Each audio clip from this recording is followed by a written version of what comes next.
परिश्रमी हि सिद्ध्यन्ति कार्याणि न मनोरथे नाहि सुप्तस्यसि प्रविशन्ति मुखे मृगा।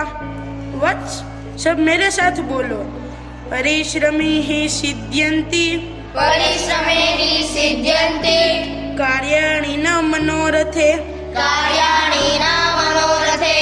नाहि सुप्तस्यसि प्रविशन्ति मुखे मृगा।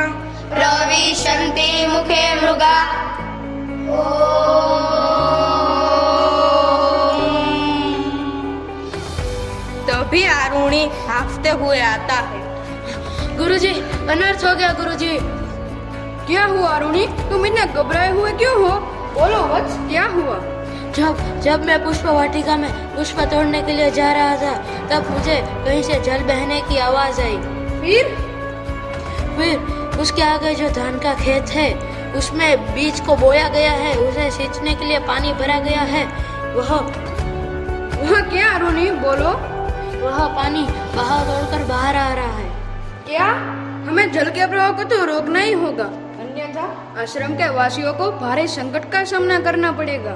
जी गुरुजी, अभी तो मैंने उसके ऊपर पत्थरों का बांध लगा दिया है, पर वो ज्यादा देर तक नहीं टिक सकता है। हमें कहीं से भी जल के प्रवाह को तो रोकना ही होगा। तब तक आरुणि, तुम जाकर जल के प्रवाह को रोको। जो आ गया गुरुदेव, जल के प्रवाह को तो रोकना ही होगा। आरुणि धान के खेत पर पहुंचता है और देखता है कि उसने बनाया बांध टूट गया है। उसे समझ नहीं आ रहा था कि क्या करे। उसने जल के प्रवाह को रोकने का बहुत प्रयास किया। तभी उसने एक उपाय सोचा।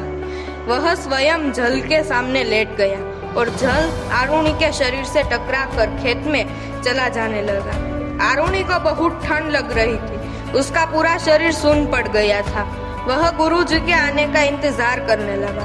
गुरुजी पूरी रात वहां न आए। अगली सुबह, प्रणाम गुरुजी।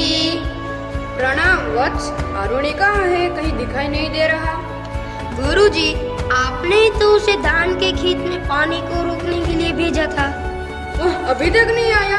हे भगवान, ये कैसा अनर्थ है। चलो आरुणि को लेकर आओ।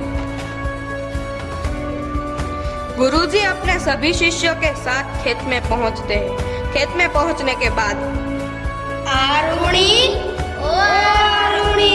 गुरुजी, ये रहा आरुणि। आरुणि, आरुणि, उठो आरुणि।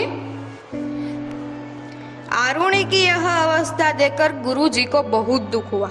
उन्होंने उसे उठाया और गले लगा लिया। यह तुम्हें क्या किया आरुणि? तुम पूरी रात पानी रोकते रहे, तुम्हें कुछ हो जाता तो? गुरुजी आपके रहते हुए मुझे कुछ नहीं हो सकता।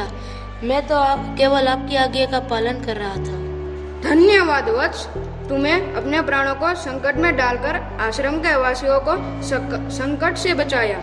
आज से सारा आश्रम तुम्हारा आभारी रहेगा। मांगो वत्स, क्या चाहते हो? मांगो। गुरुजी, आप मुझसे वास्तव में प्रसन्न है तो मुझे ज्ञान का वरदान दीजिए।